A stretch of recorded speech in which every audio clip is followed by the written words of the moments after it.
Hey guys, hope you are doing well.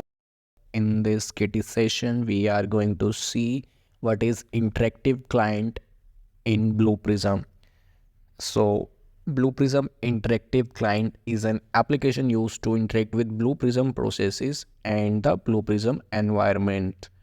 And it allows users to control and monitor the execution of Blue Prism processes, view logs, and manage resources such as work queues and schedules, etc. So we can launch the Blue Prism interactive client, and we can enter the credential to log in into Blue Prism environment.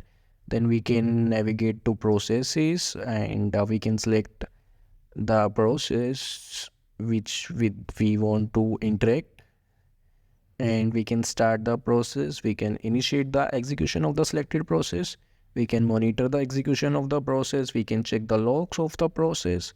We can manage our resources, work queues, schedules, etc.